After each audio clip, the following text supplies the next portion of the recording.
Yeah, yo, I'm not gonna lie. I just saw the new Stephen King movie, Boogeyman. No. I know what I'm saying. The Boogeyman honestly is not, it's, it's not, well, I mean, it's a lovely, lovely movie. I think you should 10 out of 10. No, it breaks the scale. It's it's just a top-notch thing, but it has some character. Okay, it doesn't have character flaws. I'm sorry, it doesn't have character flaws. Please, please, please, give me the light back. Okay, phew. Now that we got that out of the way, I'm gonna be spending a little bit of time talking about The Boogeyman by Stephen King. Now, honestly, when I saw this movie, I was like, how are they gonna make an entire movie from a 12-page short story? And I'm not saying it hasn't been done before, but it's like, I feel like it's just not gonna be good because they're gonna run out of things to put in it. Well, they kind of did, but at the same time, they actually did kind of maximize it in a way that was kind of unexpected. So The Boogeyman basically is a stereotypical story of the monster in their bed, monster in the closet, where it's just the things that they tell you is the original monster for telling young kids to kind of scare them. There's a problem this time though, because after a strange visit from a therapist appointment from the father, this monster kind of goes on to a new family, and they kind of have to deal with it. This boogeyman that hides in the shadows, nowhere to be seen, crawling under the bed, in the closets.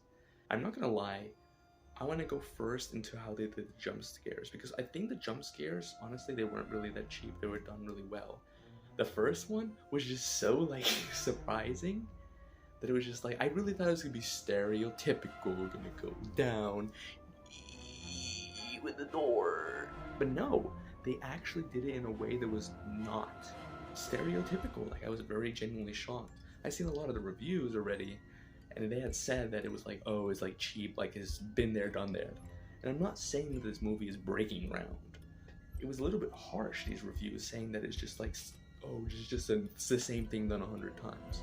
There are elements that have been done 100 times, don't get me wrong, but I feel like this has a unique feel to it. Even humorous sometimes. There was one time in the theater, literally, I was laughing because of one scene was so funny. And this is supposed to be a funny movie, but trust me, you'll laugh too if you'll know what scene it is. There's only like one. Now, usually the jump scares don't really make or break a movie. I didn't really get like super affected by the jump scares, but that doesn't necessarily mean that it's not scary or it's not a good watch. The thing that I have to do comment on a little bit is, of course, the plot. It is a 12-page short story, so they really didn't have much to do it. They were doing pretty well, but kind of midway through, they kind of fell off steam, and they didn't really know where they were going with it. It was kind of just doing the same thing over and over, just slightly different, which I didn't feel was as strong. Like, they could have added, maybe they could have just artificially added a little bit more, or found a way to do it. I think based on what they had, they didn't do that bad. So I'll give them a pass there. What I can't give them a pass is in the plot holes and characters. Like, I'm sorry, but this isn't really a spoiler, but how the hell are they in the house, and every single time it's just one, the other people just in the house just disappear. No one's to be heard. You're screaming, and then no one comes running, no stereotypical, what's wrong, honey? Like, literally, they're not there. I was thinking it was gonna be just a ripoff of the Babadook, but I guess it wasn't. A lot of the stuff that they added to the short story to kind of fill the time, they kind of just did it, and it didn't go anywhere. Like her friend, like she was introduced, and they kind of just didn't really progress the story that much. They just let it fall off and let you forget about it. The monster itself was done in a very kind of scary, creepily way.